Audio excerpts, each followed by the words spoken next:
सर्दियों की उस सुबह गांव बेलापुर कुछ अलग ही लग रहा था। सूरज आसमान में मौजूद था, लेकिन उसकी रोशनी में गर्मी नहीं थी, सिर्फ उजाला था। गलियों में धुंध इस तरह फैली हुई थी जैसे पूरा गांव किसी सफेद रजाई के अंदर समा गया हो। आमतौर पर जिस समय लोग चौपाल पर बैठकर हंसी मजाक करते थे, उस वक्त आज दरवाजे भी आधे अधूरे खुले थे। ठंड इतनी तेज थी कि कुत्ते तक पूंछ पेट में दबाकर कोने में बैठे थे। हरदास चाचा अपने आंगन में लकड़ी की कुर्सी पर बैठे कांप रहे थे। रजाई उन्होंने कंधों तक खींच रखी थी, फिर भी दांत आपस में टकरा रहे थे। उन्होंने बड़बड़ाते हुए कहा, अरे भाई, ये कौन सी ठंड है, सांस लेने में भी सिहरन हो रही है। अंदर से बहू की आवाज आई, चाचा रोज यही बोलते हो? हरदास चाचा झुंझलाए। रोज ऐसी ठंड पड़ती है क्या? तभी सामने वाले घर से दादी कमला बाहर निकली, सिर पर ऊनी टोपी, हाथ में लाठी और चेहरे पर वही पुरानी अकड़। उन्होंने चारों तरफ नजर घुमाई और बोली, आज तो सूरज भी लगता है रजाई में घुसा बैठा है। हरदास चाचा ने चुटकी ली। कमला, तेरे जमाने में भी ऐसी ठंड पड़ती थी? दादी ने बिना रुके जवाब दिया, हमारे जमाने में ठंड थी, पर आदमी जमता नहीं था। गली के मोड़ पर पिंकी की चाय की दुकान खुली थी, लेकिन वहां आज सन्नाटा पसरा हुआ था। पिंकी खुद से बड़बड़ाई, लगता है आज चाय नहीं कंबल बेचना चाहिए था। तभी मुकुल मफलर से आधा चेहरा ढंक कर आया और बोला, पिंकी, एक चाय देना और जरा तेज बनाना। पिंकी हंसी, चाय तेज करो या ठंड? मुकुल बोला। दोनों बराबर चल रही हैं। मुकुल शहर में रह चुका था और अब गांव लौटा था, इसलिए उसे ये सब और अजीब लग रहा था। उसने चाय का घूंट लिया और कहा, आज गांव कुछ ज्यादा ही अलग नहीं लग रहा। पिंकी ने जवाब दिया, अलग नहीं, जमा हुआ लग रहा है। मुकुल ने हैरानी से पूछा, सामने वाले गांव में भी ऐसी ठंड है? पिंकी ने सर हिलाया, नहीं, मेरी मौसी वहीं रहती है, बोल रही थी वहाँ सब नॉर्मल है। इतने में हरदास चाचा भी दुकान तक आ पहुंचे। कांपते हुए बोले, अरे मैं कह रहा हूँ ये साधारण ठंड नहीं है। पिंकी ने मजाक उड़ाया। तो क्या है चाचा? हरदास चाचा ने आंखें छोटी की और बोले, ये शहर वाली ठंड है। मुकुल चौंक गया। मतलब? हरदास बोले, मतलब जो शहर में एसी से आती है। दुकान पर बैठे लोग हंस पड़े, लेकिन हरदास चाचा गुस्से में बोले, हंस लो, जब नाक से बर्फ निकलेगी तब समझ आएगा। दोपहर होते होते हालात और बिगड़ गए। स्कूल की घंटी नहीं बजी।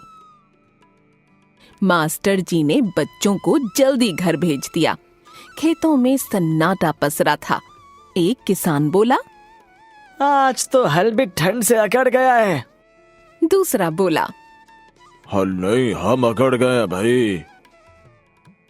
शाम तक बच्चे भी गलियों में नहीं दिखे। छोटू, जो हर दिन बाहर खेलता था, आज जैकेट पहनकर भी कांप रहा था।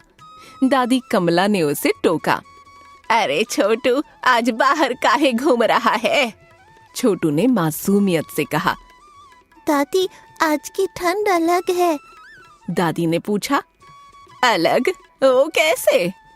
छोटू बोला, ये ठंड चुप नहीं है, आवाज करती है। रात होते होते हवा ने अजीब सी हूं हूं की आवाज करनी शुरू कर दी। खिड़कियां बजने लगीं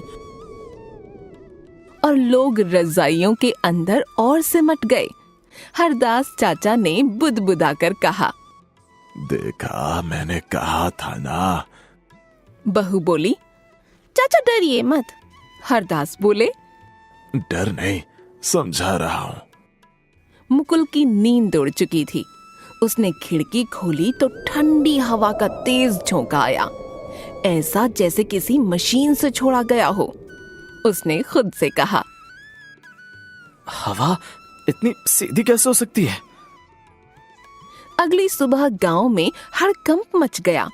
कोई बोल रहा था, आज तो और ज्यादा ठंड है। तो कोई कह रहा था, पानी में हाथ डालते ही चुभन हो रही है।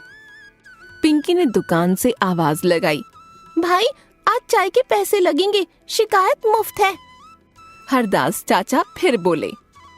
मैं कह रहा हूं कुछ गड़बड़ है। तभी छोटू दौड़ता हुआ मुकुल के पास आया और फुसफुसाया। भैया मैंने रात में देखा। मुकुल ने पूछा, क्या? छोटू बोला, गोदाम के पास हवा बाहर निकल रही थी। मुकुल गंभीर हो गया। उसने ठंडी हवा में भी पसीना महसूस किया और मन ही मन कहा, आज रात सच देखना पड़ेगा। गांव में अंधेरा उतर रहा था। हवा फिर वही आवाज कर रही थी और इस बार ठंड के साथ साथ एक सवाल भी जमने लगा था। रात होते ही बेलापुर की ठंड और ज्यादा तेज हो गई। हवा अब सिर्फ ठंडी नहीं लग रही थी, उसमें एक अजीब सी मशीन जैसी सनसनाहट थी। गली में सन्नाटा था, सिर्फ कहीं कहीं कुत्तों के भौंकने की आवाज आ रही थी। उसने देखा कि ज्यादातर घरों की बत्तियां बुझ चुकी थीं, लेकिन गोदाम की तरफ हल्की नीली रोशनी दिखाई दे रही थी। मुकुल ने खुद से कहा कि दिन में तो ये गोदाम बंद रहता है, फिर रात में यहाँ रोशनी क्यों? जैसे ही वह गोदाम के पास पहुंचा, ठंडी हवा का तेज झोंका उसके चेहरे से टकराया। ऐसा लग रहा था जैसे हवा बाहर की तरफ फेंकी जा रही हो। मुकुल ने कान लगाकर सुना तो अंदर से लगातार घर घर की आवाज आ रही थी। तभी पीछे से किसी ने फुसफुसा कर कहा, भैया आप भी सुन रहे हो? मुकुल चौंका और मुड़कर देखा तो छोटू खड़ा था, ठंड से कांपता हुआ। मुकुल ने धीरे से पूछा कि वो यहाँ क्या कर रहा है, तो छोटू बोला, मुझे डर लग रहा था, नींद नहीं आ रही थी, इसलिए मैं भी देखने आ गया। दोनों ने हिम्मत करके गोदाम के टूटे हुए रोशनदान से अंदर झांका। अंदर का नजारा देखकर मुकुल की आंखें फैल गईं। वहां एक बड़ी मशीन चल रही थी, जिसके चारों तरफ मोटे पाइप लगे थे और उन्हीं पाइपों से ठंडी हवा बाहर फेंकी जा रही थी। छोटू ने मासूमियत से पूछा, भैया ये ठंड बनाने की मशीन है क्या?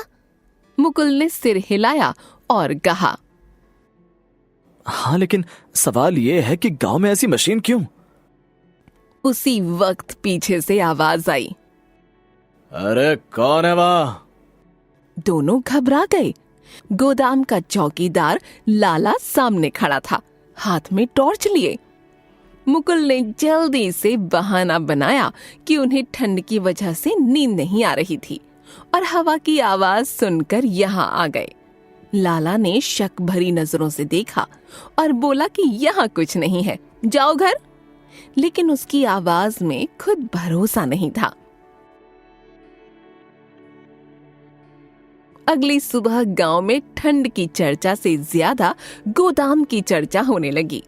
किसी ने कहा कि रात में वहां से धुआं निकल रहा था, किसी ने कहा कि अजीब आवाजें आ रही थीं। पिंकी की चाय की दुकान फिर से चर्चा का अड्डा बन गई। पिंकी बोली, इतनी ठंड तो उसने कभी देखी नहीं। चाय ठंडी हो जाती है पर हाथ गर्म नहीं होते।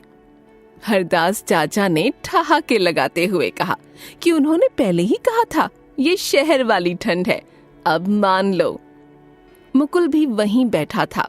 उसने सबकी बातें सुनी और फिर बोला, कि अगर ठंड प्राकृतिक होती तो आसपास के गांवों में भी होती। उसकी बात सुनकर लोग चुप हो गए। दादी कमला ने लाठी जमीन पर टिकाई और बोली कि जब चीज समझ के बाहर हो जाए तो समझो उसमें इंसान का हाथ है। ये सुनकर कुछ लोग हंसे, लेकिन कुछ के चेहरे पर चिंता साफ दिख रही थी। तभी गांव का प्रधान महेश्वर वहां आया। उसने कहा कि गोदाम में कुछ नहीं है, वो सिर्फ अनाज रखने के लिए है और लोग बेवजह अफवाह फैला रहे हैं।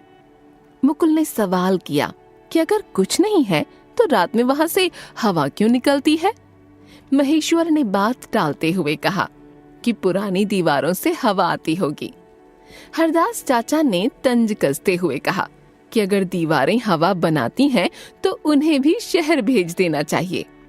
दिन बीतते गए और ठंड कम होने की बजाय और अजीब होती गई। लोग बीमार पड़ने लगे, बच्चे स्कूल नहीं जा पा रहे थे और खेतों में काम रुक गया था। एक रात बिजली चली गई और उसी वक्त गोदाम की तरफ रोशनी और तेज हो गई। अब मुकुल को पूरा यकीन हो चुका था कि गोदाम में कुछ बड़ा खेल चल रहा है। उसने फैसला किया कि अब अकेले नहीं, पूरे गांव के सामने सच लाना होगा। अगले दिन उसने पिंकी, हरदास चाचा, दादी कमला और कुछ नौजवानों को सब कुछ बताया। पहले तो सबको यकीन नहीं हुआ, लेकिन जब छोटू ने भी वही बात दोहराई और हवा की आवाज की नकल की तो सब गंभीर हो गए। दादी कमला ने कहा कि आज रात सब मिलकर देखेंगे, क्योंकि डर से ज्यादा खतरनाक अज्ञान होता है। शाम ढलते ही पूरा गांव एक अजीब बेचैनी में डूब गया। ठंड फिर तेज हो रही थी और गोदाम की तरफ से वही सनसनाहट आने लगी थी। लोग रजाइयां छोड़कर चुपचाप बाहर निकलने लगे। मुकुल ने सबको इशारा किया कि कोई शोर नहीं करना। गोदाम के पास पहुंचते ही वही मशीन की आवाज साफ सुनाई दी और अब सबको समझ आ गया कि ये ठंड प्राकृतिक नहीं थी। भीड़ में से किसी ने धीमे से कहा, अगर ये सच निकला तो आज बेलापुर बदल जाएगा। मुकुल ने गहरी सांस ली और बोला, और अगर झूठ निकला तो कम से कम डर से तो आजाद हो जाएंगे। ठंडी हवा के बीच सबकी निगाहें गोदाम के दरवाजे पर टिक गईं, जो अब धीरे धीरे खुलने लगा था। गोदाम का भारी लोहे का दरवाजा जैसे ही आधा खुला, अंदर से ऐसी ठंडी हवा निकली कि आगे खड़े लोग एक साथ पीछे हट गए। पिंकी ने दांत किटकिटाते हुए कहा, ये ठंड नहीं, सीधा दिल तक चुभने वाली सुई है। हरदास चाचा ने तंज मारा कि अगर यही विकास है तो उन्हें पुरानी ठंड ही ठीक लगती है। मुकुल ने हाथ उठाकर सबको चुप कराया और बोला कि अब पीछे हटने का टाइम नहीं है, आज सच सामने आ जाएगा। दरवाजा पूरी तरह खुलते ही अंदर का नजारा सबको हैरान कर गया।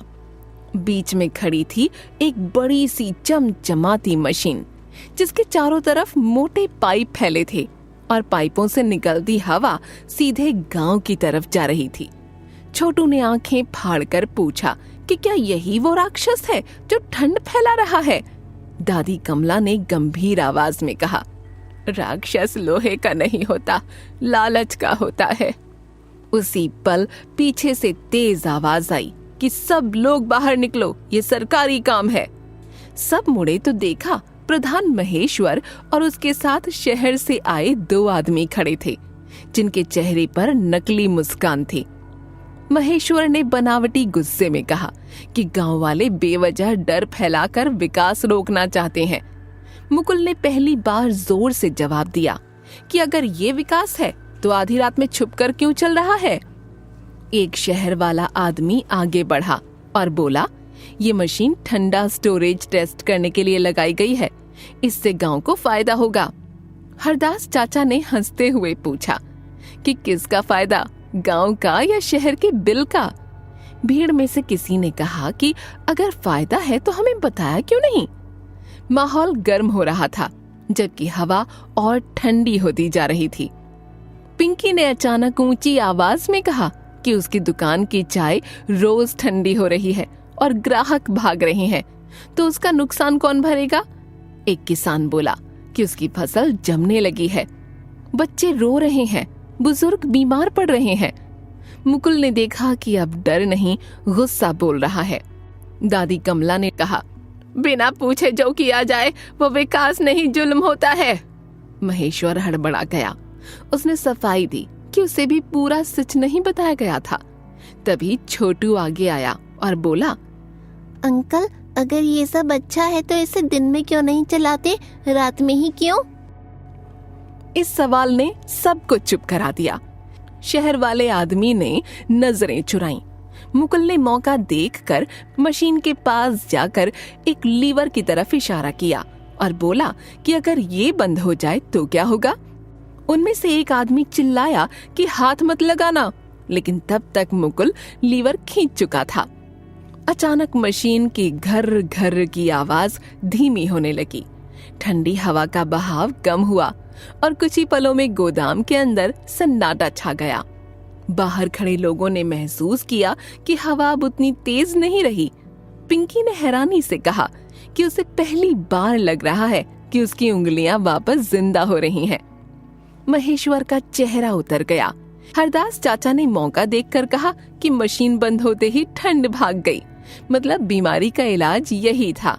भीड़ में हंसी गूंज गई, लेकिन उस हंसी में भी राहत थी। शहर वाले आदमी ने आखिर सच उगल दिया।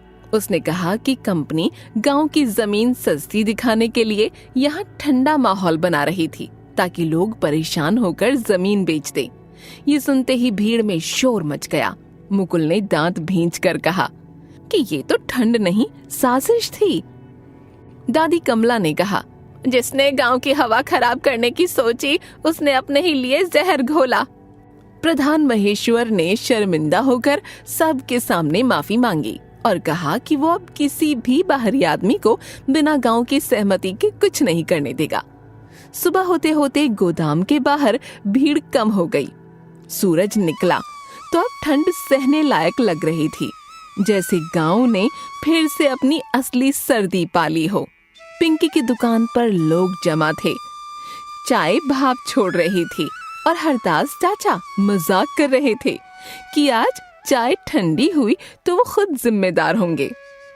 मुकुल चुपचाप चाय पी रहा था। छोटू ने उससे पूछा कि अब सब ठीक हो गया ना? मुकुल मुस्कुराया और बोला कि सब ठीक तब होता है जब लोग सवाल पूछते हैं। दादी कमला ने सिर हिलाकर कहा कि ठंड से नहीं, चुप्पी से डरना चाहिए। गांव में फिर से हंसी लौट आई थी।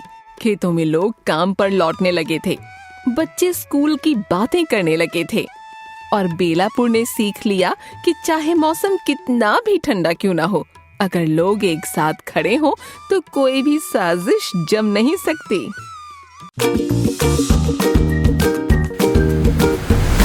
AQ Morals।